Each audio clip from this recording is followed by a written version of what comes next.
Time travel यानी कि समय यात्रा, ये एक ऐसा टॉपिक है जिसे लेकर हम सभी के मन में कई प्रकार के क्वेश्चंस हैं, पर अब नहीं रहेंगे क्योंकि इस वीडियो में मैं आपको टाइम ट्रैवल के बारे में सब कुछ बताने वाला हूं, जिसे देखकर आपके मन में टाइम ट्रैवल का कॉन्सेप्ट बिल्कुल क्लियर हो जाएगा।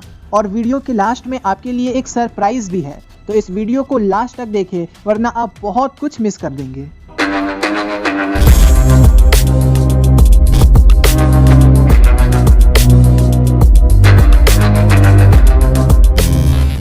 सबसे पहले हम टाइम ट्रैवल का मतलब समझते हैं।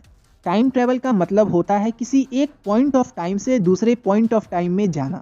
जैसे कि अगर हम अपने आज से अपने कल में जा पाएँ तो इसे टाइम ट्रैवल कहा जा सकता है। और अगर देखा जाए तो इससे हम अपनी कई तरह की गलतियों को भी सुधार सकते हैं।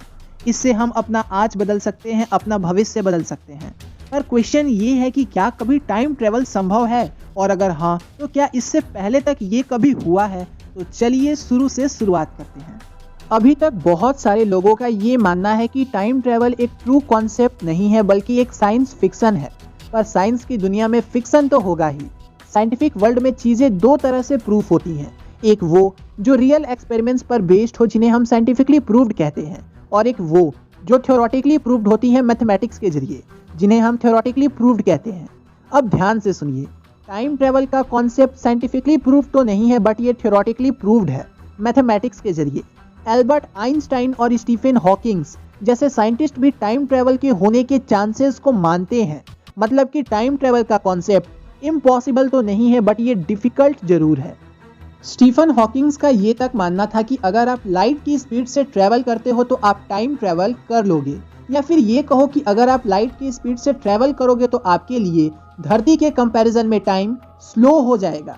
फॉर एन एग्जाम्पल, अगर आप किसी स्पेस शिप में 3 साल तक लाइट की स्पीड से ट्रैवल करोगे और धरती पर लौट के आओगे तो आपको पता चलेगा कि धरती पर 900 साल बीत चुके हैं। इसका मतलब कि लाइट की स्पीड से चलने पर आप टाइम ट्रैवल कर सकते हो। और ये 3 साल का 900 साल वाला रिलेशन मैंने अपने मन से नहीं बताया है, इसकी विकिपीडिया रिपोर्ट आप खुद देख लो। तो अब हमें भविष्य में ट्रैवल करने का एक तरीका मिल चुका है, पर इसकी एक लिमिटेशन भी है। अगर आप इस मेथड से भविष्य में चले गए तो आप वापस नहीं आ सकोगे, अब आपको वहीं रहना होगा। लेकिन जैसा कि मैंने आपको पहले ही बताया कि ये मेथड सिर्फ थ्योरेटिकली ही प्रूव्ड है, प्रैक्टिकली नहीं, क्योंकि लाइट की स्पीड से चलने वाली मशीन बनाना क्वाइट नेक्स्ट टू इम्पॉसिबल है। फिलहाल तो इम्पॉसिबल ही है, और अगर हमने बना भी ली तो इसे इतनी पावर कहाँ से देंगे कि ये 3 लाख किलोमीटर पर सेकंड कवर कर ले। तो इससे ये हम कंक्लूड कर ले कि फिलहाल 20, 25 या 30 सालों में time travel to future impossible है। चलो, ये तो हमने टाइम ट्रैवल टू फ्यूचर की बात की, लेकिन टाइम ट्रैवल टू पास्ट का क्या? ये तो फ्यूचर में जाने से ज़्यादा ही कॉम्प्लेक्स है। कैसे कॉम्प्लेक्स है ये मैं समझाता हूँ। एक पैराडॉक्स होता है जिसका नाम है द ग्रैंडफादर पैराडॉक्स। ये पैराडॉक्स ये कहता है कि मान लो आप कैसे भी टाइम ट्रैवल करके पास्ट में चले गए और वहाँ आपने अपने दादाजी को ही मार दिया, तो फिर आपके वजूद का क्या होगा? मीन्स कि अब तो आपके दादाजी ही नहीं रहे, तो फिर आप कहाँ से आए? और अगर आप नहीं आए तो आपके दादाजी को किसने मारा? भाई साहब कुछ ज़्यादा नहीं हो गया? मतलब कि ये सब काफ़ी ज़्यादा कंफ्यूजिंग हो गया। इसीलिए बहुत लोगों का ये कहना है कि टाइम ट्रैवल टू पास्ट असंभव है। बट फिर से the great scientist Stephen Hawkings ने ये कहा कि टाइम ट्रैवल टू पास्ट भी पॉसिबल है, और उसका तरीका है वॉर्म होल। इसके बारे में सबसे पहले एल्बर्ट आइंस्टाइन ने बताया था। वॉर्म होल को आप एक टनल कह सकते हो जो ब्रह्मांड के 2 जगहों और 2 समयों को जोड़ता है। बट अब आपका दिमाग खराब होने वाला है, क्योंकि देखो, साइंटिस्ट लोगों ने ये दावा किया है कि वॉर्म होल होता जरूर है, बट आज तक किसी ने एक भी वॉर्म होल को देखा नहीं है। तो अभी तो आप टेंशन मत लो, जब वॉर्म होल मिलेगा तो मैं उस पर भी एक वीडियो बना दूंगा। खैर, जोक्स अपार्ट, मतलब ये है कि जब तक वॉर्म होल हमारे साइंटिस्ट लोगों को मिलता नहीं है तब तक टाइम ट्रैवल टू पास्ट एक मिस्ट्री ही है। और वैसे अभी तक आप लोग ये सोच रहे होंगे कि मैंने टाइम ट्रैवल के पूरे कॉन्सेप्ट में कहीं भी टाइम मशीन का नाम ही नहीं लिया। तो देखो यारो, टाइम मशीन कुछ ज़्यादा ही फिक्शनल हो जाएगा, और हमारा स्पेस शिप वाला एग्जाम्पल भी तो एक प्रकार का टाइम मशीन ही था।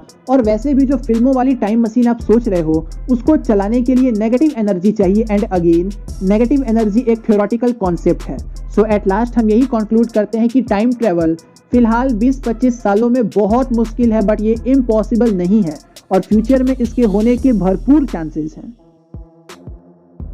लेकिन क्या होगा अगर मैं आपसे ये कहूँ कि इतने सारे कॉन्सेप्ट्स, कैलकुलेशंस, थ्योरी और एक्सपेरिमेंट्स के टाइम ट्रैवल को इम्पॉसिबल कहने के बावजूद आज से पहले कई मौक़ों पर टाइम ट्रैवल किया जा चुका है। तो अपने अगले वीडियो में मैं वैसे ही सभी इंसिडेंट्स यानी कि घटनाओं को आपके सामने लाऊंगा।